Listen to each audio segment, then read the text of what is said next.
Hello everyone. Students, in last video lecture we started the business services chapter in which we have discussed about the types of business services. For example, we have discussed about the banking, insurance, communication, warehousing and transportation. In this video lecture we are going to start the next topic, that is banking and types of bank accounts and what are the banking services which bank generally renders to the business firms.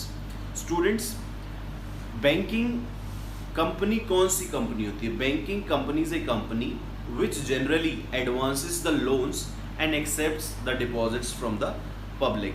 यानी कि bank के main दो ही function होते हैं. First is accepting the deposits, जो भी लोग हमारे पास पैसा जमा करने आते हैं उनका पैसा हम कलेक्ट करते हैं, और दूसरा जो फंक्शन है वो है एडवांसिंग द लोन्स. हम दूसरे लोगों को एडवांस करते हैं, क्या? लोन देते हैं ना उनको.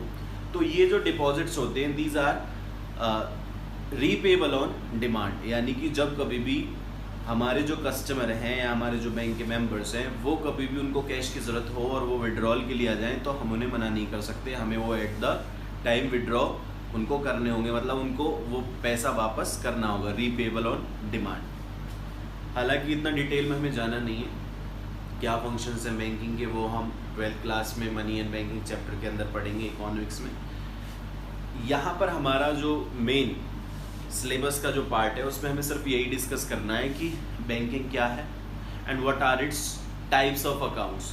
ठीक है, तो बैंकिंग मैंने बता दिया कि banking company is a company which generally transacts the cash, like it accepts the deposits and advances the loan for the investment or for any such other purposes.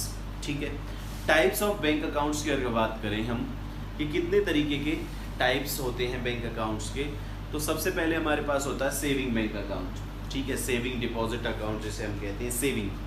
Saving account is generally meant for households who like to save a small amount from their income. यानी कि जो भी उनकी income हुई है उस income में से कुछ अमाउंट अगर वो सेव करना चाहते हैं तो they can do so with the help of saving deposit account. Bank में उनको कौन सा अकाउंट खुलाना होगा?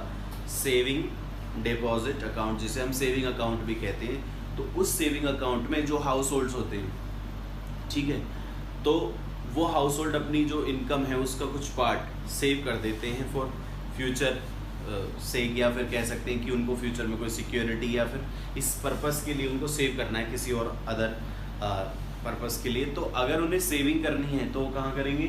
सेविंग डिपॉजिट अकाउंट में. कौन करेंगे? House hold. क्लियर.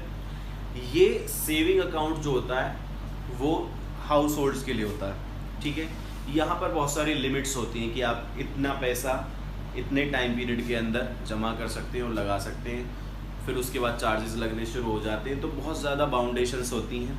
ठीक है.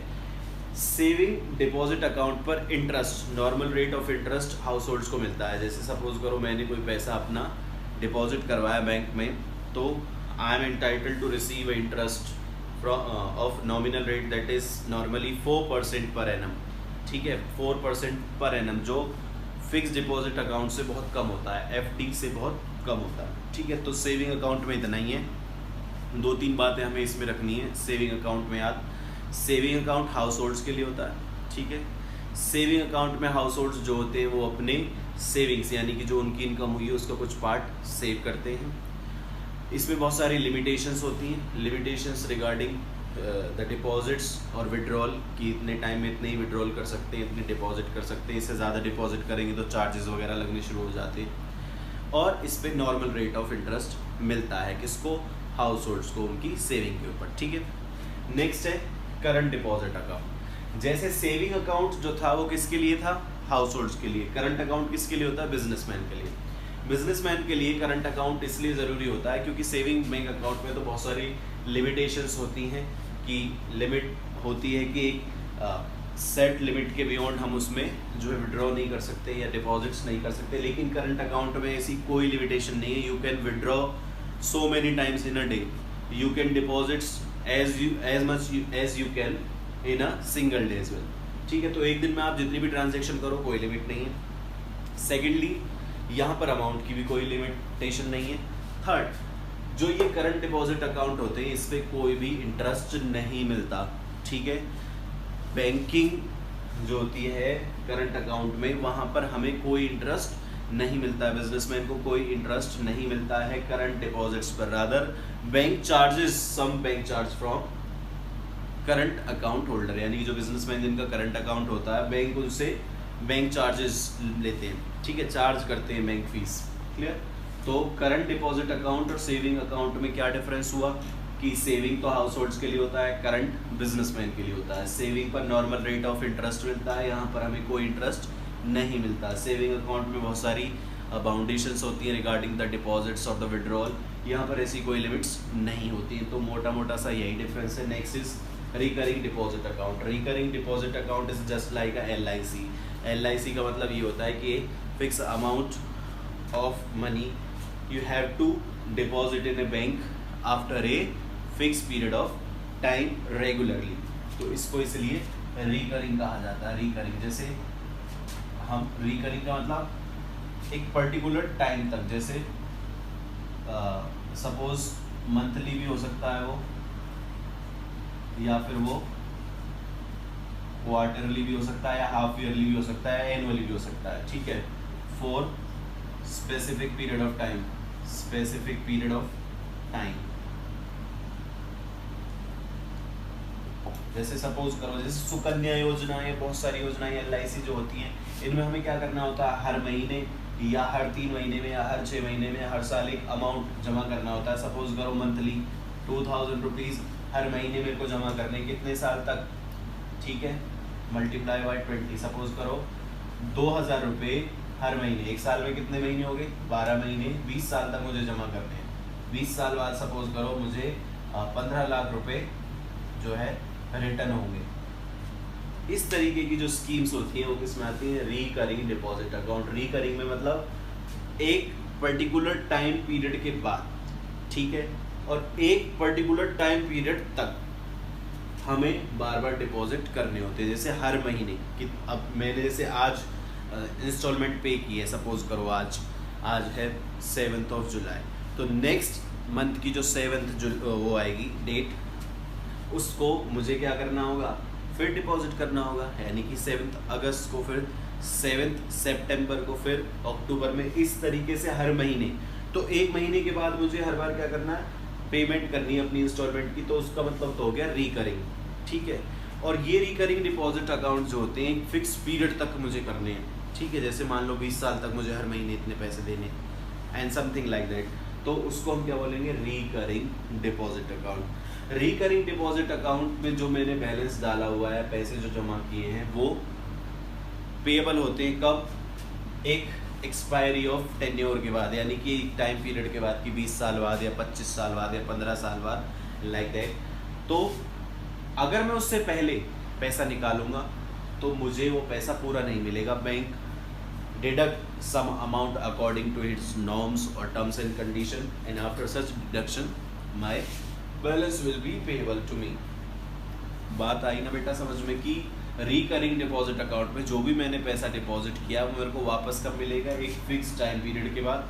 अगर टाइम पीरियड से पहले मैं पैसा निकालता हूँ तो मुझे क्या मिल जाएगा, डिडक्शन होने के बाद, यानी कि कट कर पैसा मिलेगा, पूरा पैसा नहीं मिलता है। और ये जो डिपॉजिट्स होते हैं चेकेबल डिपॉजिट्स नहीं होते हैं, यानी कि इनके अगेंस्ट हम किसी को चेक इशू नहीं कर सकते, ठीक है, क्योंकि हम इन्हें विड्रॉ भी नहीं कर सकते। इसका जो सबसे बड़ा फायदा है वो ये कि रिकरिंग डिपॉजिट अकाउंट पे जो हमें इंटरेस्ट मिलता है वो सेविंग डिपॉजिट अकाउंट से ज़्यादा मिलता है, ठीक है बच्चे। सेविंग से ज़्यादा इंटरेस्ट हमें किस पे मिलता है, रिकरिंग डिपॉजिट अकाउंट पे, ठीक है। नेक्स्ट है हमारे पास फिक्स डिपॉजिट अकाउंट, ये सबको ही पता है। एफडी भी रिकरिंग डिपॉजिट अकाउंट की तरह है, लेकिन रिकरिंग में तो हमें हर महीने या एक पर्टिकुलर टाइम पीरियड के बाद, एक पर्टिकुलर टाइम स्पेन तक जमा करना होता है। यहाँ पर हम वन टाइम पेमेंट करते हैं, यानी कि एक मुश्त पेमेंट करते हैं। कि जैसे सपोज करो आज 7th of July को मैं 5 लाख रुपीज़, ठीक है, जमा कर रहा हूँ कहीं किसी भी बैंक अकाउंट में, और ये 2020 की बात है, ठीक है। अगर मैं इसको 2000 सपोज करो 2035 यानी कि 15 साल बाद निकालता हूँ तो ये 5 लाख के मेरे 12 लाख हो जाएंगे, ठीक है, तो इस तरीके की जो स्कीम है वो क्या होगी, फिक्स्ड डिपॉजिट, यानी कि मेरे डिपॉजिट कैसे हो गए, फिक्स्ड हो गए। तो मैं 15 साल से पहले इनको क्या नहीं कर सकता, विड्रॉ, जैसे मैं रिकरिंग में भी नहीं करता था। रिकरिंग में तो मुझे हर महीने या हर क्वार्टरली या हाफ ईयरली या एनुअली पैसा जमा करना है, लेकिन यहाँ पर एक बार में ही पैसा जमा कर दिया और फिर एक फिक्स टाइम पीरियड के बाद मुझे वो पैसा वापस मिलेगा। ये डिपॉजिट्स भी जो होते हैं ये नॉन चेकेबल डिपॉजिट है, यानी कि इनको हम निकाल नहीं सकते, इनके अगेंस्ट हम चेक इशू नहीं कर सकते। सेकेंडली, इन पर यानी कि फिक्स डिपॉजिट पर मिलने वाला इंटरेस्ट जो होता है वो भी सेविंग डिपॉजिट अकाउंट से काफ़ी ज़्यादा होता है, क्योंकि हमारा जो बैंक होता है जहाँ पर हमने एफडी अकाउंट खुलाया है, उस बैंक को हमारा जो पैसा मैंने जमा किया 5 लाख रुपए लंबे समय तक यूज़ करने के लिए मिलेगा, क्योंकि मैं तो बैंक से निकाल नहीं सकता, तो बैंक मेरे उस पैसे को लॉन्ग पीरियड ऑफ टाइम तक यूटिलाइज कर सकता है। नेक्स्ट है multiple option deposit account. Multiple option deposit account is also known as MODS. बहुत इंपॉर्टेंट है बेटा, क्वेश्चन एग्जाम में कई बार आता है। MODS, MODS means multiple option deposit scheme. Multiple option deposit scheme, multiple option deposit account को ही मोड्स बोलते हैं। मोड्स की फुल फॉर्म हो जाएगी multiple option deposit scheme. Clear? तो ये मल्टीपल ऑप्शन डिपॉजिट अकाउंट जो होता है ये क्या है, कॉम्बिनेशन है किस किस का, combination of saving plus current, sorry saving plus FD, fixed deposit account. Saving account और फिक्स्ड डिपॉजिट अकाउंट का ये क्या है, कॉम्बिनेशन है, यानी कि जो हमारे डिपॉजिटर्स होते हैं या जो इस तरीके के अकाउंट होल्डर होते हैं उनको दो बेनिफिट मिलते हैं, यानी कि एक तो उनको सेविंग अकाउंट की सर्विसेज मिलती हैं और एफडी अकाउंट का भी उनको फ़ायदा मिलता है। एफडी अकाउंट का मतलब क्या है, फिक्स डिपॉजिट, जहाँ पर मेरे को क्या मिलता है, इंटरेस्ट रेट कैसा मिलेगा, हाई। तो यहाँ से तो मेरे को क्या हो गया, हाई इंटरेस्ट रेट, ठीक है। लेकिन मैं सिर्फ अगर एफडी अकाउंट खुलवाऊं तो मैं उस पैसे को निकाल नहीं सकता, मैं उसके अगेंस्ट चेक इशू नहीं कर सकता, तो इसीलिए सेविंग को मैंने यहाँ पर जोड़ दिया। तो यहाँ पर ये क्या है, चेकेबल डिपॉजिट है, यानी कि इसके अगेंस्ट में क्या कर सकता हूँ, चेक इशू कर सकता हूँ। चेकेबल डिपॉजिट्स हुए ना। तो अगर मैं इसकी एक एग्जाम्पल के थ्रू आपको समझाऊँ तो होता कैसे है, सपोज करो जहाँ भी मेरा ये वाला अकाउंट है मल्टीपल ऑप्शन डिपॉजिट स्कीम, उसमें मैंने कहा कि भाई मेरे दो अकाउंट होंगे, एक तो होगा सेविंग, दूसरा होगा एफडी। सेविंग की लिमिट मैंने रखी है सपोज करो 1 लाख रुपए, ठीक है, ₹1 लाख। तो ₹1 लाख का मतलब क्या है कि जब कभी मेरे इस सेविंग अकाउंट में 1 लाख रुपए हो जाएंगे, ठीक है, सेविंग अकाउंट में कितने हो जाएंगे, 1 लाख रुपीस, उससे एक्सेस जो मनी होगी, सपोज करो मेरे 10 लाख रुपए, सॉरी 1 लाख रुपए इस अकाउंट में हो गए, मैंने और डिपॉजिट करवा दिया कितना, 10,000।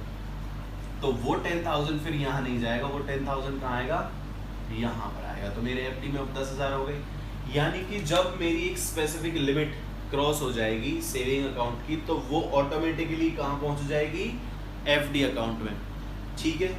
एक तो बात ये होगी। दूसरा, 1 लाख से जब कभी यहाँ पैसा कम हो जाएगा, जब यहाँ 1 लाख रुपये से कभी भी पैसा कम हो जाएगा, सपोज करो यहाँ 90,000 हो जाते हैं, तो 90,000 हो गए 1 लाख से कम है, तो ऑटोमेटिकली एफडी अकाउंट में से वो पैसा कहाँ जाएगा, सेविंग अकाउंट में। अगर एफडी अकाउंट में पैसा है तो, अगर एफडी में है ही नहीं तो पैसा फिर तो आएगा ही नहीं। लेकिन अगर एफडी अकाउंट में मेरा बैलेंस बढ़ा है तो ऑटोमेटिकली वो कहाँ पर आ जाता है, सेविंग अकाउंट में, ठीक है। अब इस चीज़ से क्या फ़ायदा हुआ, तो इस चीज़ से यही फ़ायदा हुआ, एक तो मेरे को जो मेरा एक्सेस मनी है उस पर मेरे को हाई इंटरेस्ट रेट मिलेगा, दूसरा मैं चेकेबल डिपॉजिट से इसके अगेंस्ट चेक भी इशू कर सकता हूँ, और सबसे मेन इंपॉर्टेंट जो है वो ये कि मेरे चेक जो है वो डिसऑनर